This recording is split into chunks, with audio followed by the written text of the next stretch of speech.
Que tal a análise psicológica da série Round 6? Vem comigo, vamos conversar sobre isso?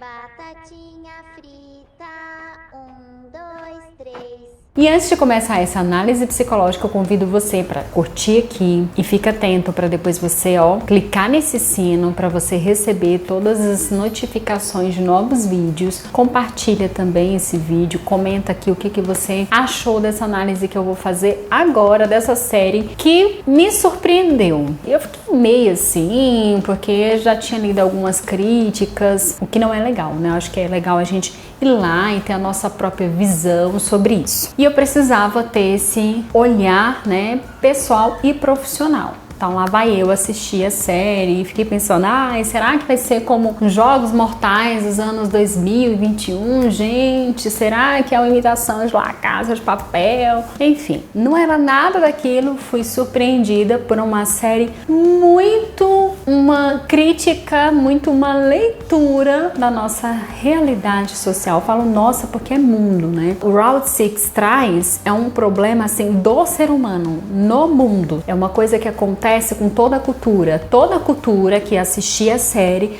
vai se identificar porque é sobre um problema humano, intrínseco e também extrínseco de todo ser humano. O que me chama a atenção é o personagem Ji-hoon, o quanto que ele é um cara muito também, que eu diria assim, que tem toda a cultura, em todo lugar. Alguém deve ter reconhecido, um cara que não exerce a paternidade, que tá lá com seus 30 anos e não amadureceu, que ainda depende dos seus pais, tem uma mãe super protetora no sentido literal da palavra. E interessante que vai mostrando cenas em que essa mãe tá sempre se doando exaustivamente por um cara que nunca cresce, não amadurece, tem uma filha, ele não consegue exercer essa paternidade, ele abandona, e abandono não tem a ver o quanto que você está convivendo no mesmo teto com a criança, o quanto de relação você tem com a mãe da criança ou com o pai da criança. Abandono parental, abandono afetivo é você não ter uma relação constante, frequente e de qualidade, de criar um vínculo afetivo importante com aquela criança. E você também não consegue dar o básico do sustento. Isso é um abandono. Mas ele não tem uma intenção ruim. Não é sobre intenção, é sobre o que de fato está acontecendo, apesar das intenções. E Ji-hoon era um cara muito da expectativa, um cara com muita dificuldade de resolução de problema, até porque ele não estava vivendo a vida real, ele estava vivendo uma vida imaginária, onde ele sempre estava em busca de soluções mágicas para o problema dele, onde virasse uma chave, estralasse o dedo e todos os problemas dele fossem resolvidos. Em vez dele buscar uma luta diária constante de um sustento, de um trabalho, uma solução tangível, ele sempre procurava soluções mais difíceis que no fim não eram soluções. E aí onde ele rouba o dinheiro da mãe, ele vai para jogos, né, e ele joga compulsivamente. E é interessante que quando ele tá lá na aposta, né, lá dos cavalos, como ele fala sobre aquilo vai mudar a vida dele. Então essa visão mágica de que vai ter alguma coisa que vai mudar a vida é que mantém o problema do Ji-hoon, que nunca consegue sair desse ciclo de derrota pessoal, de fracasso pessoal. Em vez de ele adquirir habilidades de enfrentamento, de solução de problema, ele sempre está fugindo daquilo que demanda dele um esforço, uma constância, um suor, como a mãe dele faz indo trabalhar. Você vê que ele não vai trabalhar com ela e nem fazer nada de um trabalho constante. Ele está procurando o que é mágico. E nessa busca de algo que é mágico, é o mesmo motivo pelo qual ele não consegue exercer a paternidade. Porque a paternidade para ele é como algo mágico, assim. Ele quer ser o herói da filha, mas ele quer ser aquele herói que aparece só com uma solução específica, num momento específico, e ser admirado e desejado por ela, e ser visto como o pai. E aí mostra o ciúme que ele apresenta, né, ao perceber que ele não está exercendo essa paternidade, mas quem está exercendo essa paternidade é o padrasto da sua filha, e isso é um conflito para ele. Assim como ele estava esperando uma chave, né, que vira uma sorte, uma mágica na vida financeira dele, ele pensava a mesma coisa sobre todo o restante da vida, incluindo sobre a sua paternidade. Ele queria a atenção, o reconhecimento da filha, do pai bom que ele é, que ele achava que ele era. Ele era muito fracassado naquilo que dependia ou demandava dele um esforço constante, continuado e diário. Ele queria fugir do esforço.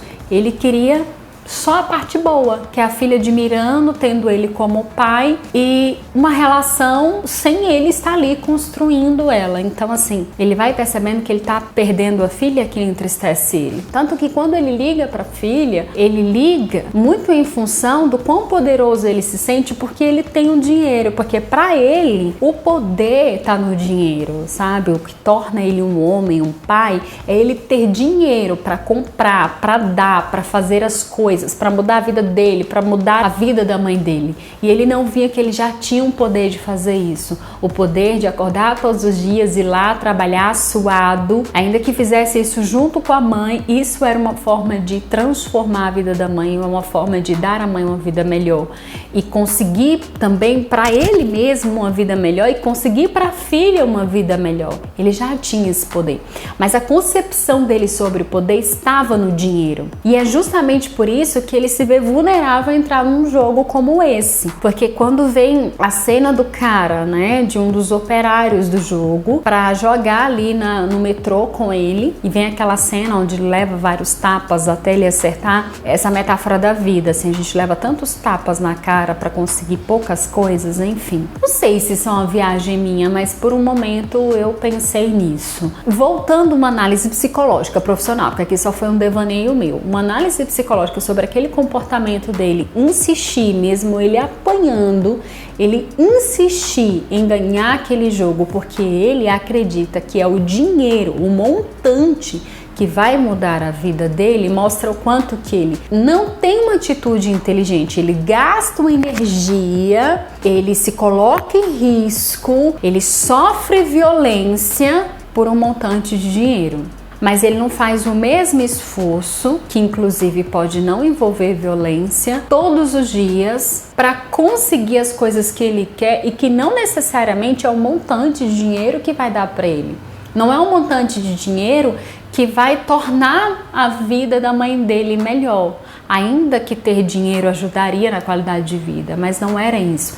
Nitidamente aquela mãe era frustrada com o filho que ela tinha, com a vida que ela tinha, porque ele não contribuía, ele era só mais um que sugava dela. O quanto que o montante de dinheiro não ia mudar a qualidade da relação dele com a criança.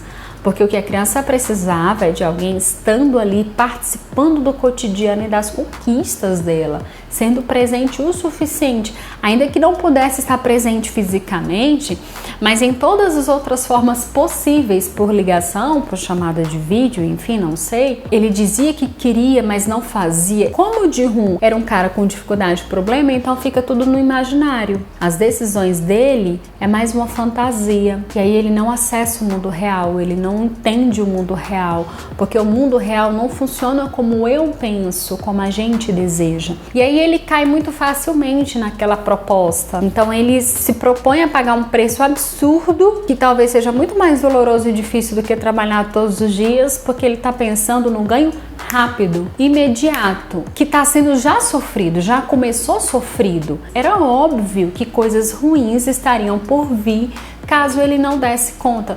Mas ele era tão ruim de resolução de problema, porque ele estava tão fissurado na ideia de que a felicidade e a solução das coisas da vida dele estaria no montante de dinheiro, que ele não para pensar em risco, ele não para pensar em estratégia de autoproteção, ele não tinha essa inteligência. A inteligência dele era para outras coisas, era para barganhar, era para roubar, mas não era para resolver problemas e ter ganhos a longo prazo, não. Ele era alguém que era sempre saciado muito rápido e aprendeu na vida a não fazer um esforço, fazia um esforço por ele.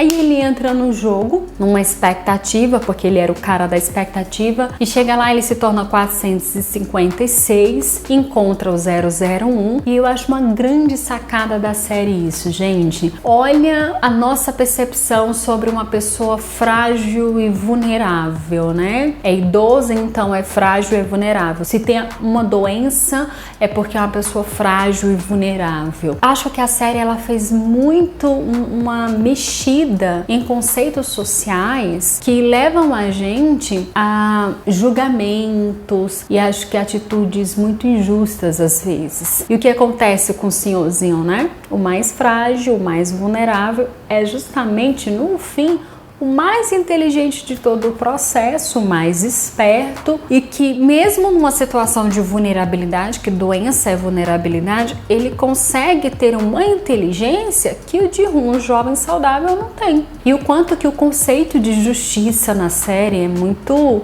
confuso, né? E acho interessante que até a classificação da série ser a partir de 16 anos, porque na adolescência é muito esse momento, né, de gostar de fazer essas críticas, de todas as regras sociais possíveis, de todos os conceitos. E a série enxerga muito isso. O que é a justiça? O que é certo? O que é errado? Até que ponto é certo? Até que ponto é errado? O quanto que a gente realmente é coletivo, a gente está se importando uns com os outros. Porque tem um momento lá, vários momentos, que o Ji-hoon, quando ele percebe o que é o jogo, ele fica assustado e começa a ter uma preocupação com o coletivo que inclusive é incoerente com a realidade do Ji-hoon, porque ele não tinha essa preocupação com a mãe, com a filha e com outras pessoas. Mas lá dentro, quando ele se viu no risco de vida, aí ele afirma que ele está preocupado com o coletivo. Mas até que ponto mesmo ele estava preocupado com o coletivo? O jogo em si me chama a atenção em termos de hierarquia, né? Todo mundo que entra ali é alguém que vem de uma história socioeconômica de bastante dificuldade, vulnerabilidade. Mesmo aqueles que, como o amigo do Ji-hoon, acho que é o Si-hoon. Ô, Sang-woo! Amigo dele não. O conhecido de rua, que era amigo de infância, do qual ele admirava, tinha como alguém de sucesso, alguém que sempre fazia o bom e o correto, é alguém que ele se decepciona ali dentro, ele até estranha como que essa pessoa tão boa, tão correta, tão bem sucedida está aqui no mesmo fundo do poço que eu. E eu acho interessante essa sacada da série porque é muito uma projeção social do quanto que a gente acha que a vida do outro é bem melhor que a nossa. E às vezes a gente acha que o outro está de fato numa posição de sucesso e a gente está no fracasso. Mas é pelo que a gente acredita que vem a ser o sucesso e o fracasso. Por exemplo, para o Ji-hoon, alguém ter um curso superior era sucesso. Alguém ter um trabalho com economia, investimento era um sucesso. Porque para o Ji-hoon, ter dinheiro é sucesso. Mas aí vem esse amigo dele, esse amigo de infância, estando lá no fundo do poço, ele vai se entregando e vai mostrando ali que, na verdade, ele não era esse cara bem-sucedido, mesmo ele tendo dinheiro e curso superior. Porque o sucesso não está nessas coisas, tanto que ele tinha dinheiro, mas ele não soube investir de uma forma inteligente. E ele cai ali no fundo do poço. Ou ele pode ter se arriscado demais e vai pro fundo do poço. Ou seja, o quanto que ter dinheiro de fato é o sucesso. Será que o Ji-hoon, com aquele prêmio, teria de fato sucesso? Ele teve sucesso quando ele pegou o prêmio? Ele se tornou o homem bem-sucedido quando ele adquiriu o prêmio? Percebe como que a série mostra muito isso? Que ele continuou numa situação de fracasso, mesmo quando ele ganha, ele continuou num estágio ruim. Quanto que a vida dele de fato mudou? Porque o que importava já não estava mais ali, a mãe e a filha. E aí onde ele cai em si, qual é o sentido disso, né? E de modo geral, a série também vai mostrando muito um funcionamento social. Me lembra um pouco Karl Marx e de outros teóricos falando do funcionamento social. Me lembra também do Skinner falando de agências de controle, de comunidade verbal. E vamos lá, em termos de sociedade, o que me chama mais atenção é a busca da sobrevivência. sobrevivência. O quanto que na busca da sobrevivência as pessoas em muito estado de vulnerabilidade, de fracasso, e quando elas chegam no limite, elas chegam no fundo do poço, na situação mais caótica, elas se submetem a situações críticas para garantir a sobrevivência. Aquele jogo é uma situação crítica que promete uma sobrevivência. E quem está conduzindo aquele jogo, que são os operários, são outras pessoas em outras situações de luta por sobrevivência, talvez não tão crítica quanto os jogadores, mas eles também estão em luta pela sobrevivência, eles também estão servindo a um sistema. E eu acho interessante aquela máscara, ele é alguém que não está mostrando as caras, não está mostrando quem realmente é, porque é alguém que só está reproduzindo regras. Cada um tem regras específicas. Por exemplo, quem está com a máscara do triângulo tem regras específicas, funções específicas, segue na verdade essas regras específicas. Do círculo e do quadrado, cada um precisa fazer a engrenagem girar de forma muito específica e tem um conjunto deles, ou seja, eles são só mais um. Estão numa situação melhor que os jogadores porque eles não estão vivendo aquele risco direto de vida, mas eles também estão numa situação ruim. Ou seja, os operários só são mais um, né, gente? Os operários, teoricamente, a gente analisando assim, são descartáveis. Se não conseguem seguir as regras ali da hierarquia que está acima deles, eles são descartados. Tanto que tem ali um momento em que aquele que mostrou o rosto, que tirou a máscara, o que aconteceu com ele? Ele é descartável, então foi substituído por outro com outra máscara vermelha. Parece que quem tá de roupa vermelha e de máscara, né, é o superior, é o forte, mas não é, ele só tá numa posição com maior privilégio e menor risco.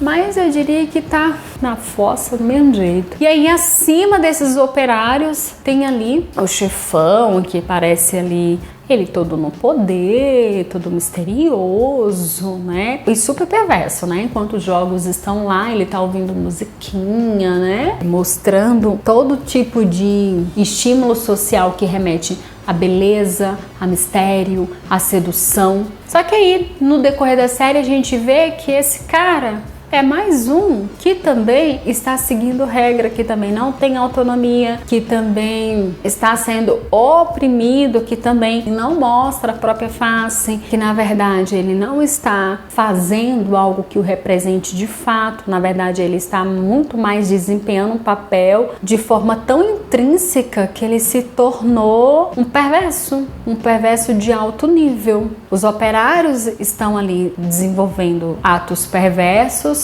que inclusive, mesmo se deparando com o irmão, ele vai lá e faz o que com a vida do irmão? Ele tira a vida, porque os valores dele já se corrompeu, porque para chegar naquele cargo profissional que ele chegou, só corrompendo os valores. Isso me faz lembrar daquele filme também, O Diabo Veste Prada, né? Né, Caio? Não tem essa pegada? Que essa coisa assim, quando a sua vida já estiver toda arrebentada, seus valores estiverem lá no fundo do poço, você chegou ao sucesso. É isso, gente, é isso. Entende? Então, Round 6 tem essa pegada. Esse chefão, ele consegue matar o irmão, apesar de tudo, né? Apesar do vínculo de irmão, ele na luta da sobrevivência dele, ele se envolveu em coisas que só no fim foi um investimento na perversidade, ou seja, sobreviver à base da perversidade. Ele não é alguém com autonomia, ele é alguém seguindo um monte de regra que, para ele manter aquele lugar dele lá, ele tem que jogar todos os valores dele no ralo, porque o que segura o cargo dele são os desejos dos VIPs. E sobre os VIPs, olha o tanto que é interessante, a pessoa vai chegando num nível assim de poder aquisitivo tão grande que parece que não tem mais o que fazer, e aí ela vai brincar com a vida humana, né? Achando que tá sendo bonzinho da vida ali, achando que tá proporcionando uma coisa muito boa, mas que na verdade essa pessoa tá buscando uma diversão perversa. E essa busca incessante pelo poder não para, né? Já tem um poder aquisitivo alto, mas não está satisfeito, vai buscar outras formas de poder, né? E ser VIP de um jogo daquele é confirmar muito poder. Tanto poder que eu posso pegar lá um garçom tal para ele realizar meus desejos sexuais. Pronto, eu posso fazer o que eu quiser, já que eu tenho poder aquisitivo, né? Essa ideia social de que quanto mais poder aquisitivo você tem, mais você pode tudo. E aí, às vezes, a gente até falando de cargos de trabalho, às vezes, estando no poder de chefe, de patrão, se acha ali, né? Acho que já tá no poder suficiente para fazer o que ele quer. Então, assédio moral, assédio sexual, uso de perversidade, desrespeito, abuso moral. Essa questão do poder, ela bagunça com o estado mental. Então, eu acho que é preciso a gente fazer muito essa reflexão. O que eu tô buscando tanto na vida? Que poder é esse que eu quero ter tanto? Pra quê? Por quê? O que eu quero tanto vai mesmo me trazer o que eu preciso? Será que às vezes o que eu preciso eu vou aprender de uma forma que eu não queria, fazendo umas coisas que eu não queria e tentando fugir disso eu vou para coisas que parecem mais fáceis e no fim me leva para o fundo do poço, igual ou pior do que eu já estava, se é que antes disso se estava de fato no fundo do poço. Será que o de ruim estava de fato no fundo do poço? Claro que em termos psicológicos, de autoimagem, de autoestima, a gente considera aquilo ali um fundo do poço, onde a pessoa, né, se permite chegar. Mas será que ele não tinha mesmo uma saída e uma solução? De modo geral, se a gente analisar a vida de cada jogador, cada um tinha uma escolha antes de chegar no jogo. É claro que a qualidade de vida deles não dependia só deles, né? Dependia do sistema socioeconômico que eles estavam inseridos, mas no meio de todo o sofrimento tem uma escolha que é pessoal, que é o quanto o que eu faço vai piorar ou melhorar meu sofrimento. Gente, vou chamar líder, tá? O Caio é meu corregedor nesse momento. Ele vai me falar líder. Tá bom, gente? Pra você falar. Então, o líder, gente. Eu não vou falar. Vamos falar sobre isso? Não, você acabou? vai falar isso depois. Ah, tá bom. Não me confunde, cara. Tá bom. Uma coisa por vez, tá bom? Tem minha fome, minha náusea, minha dor.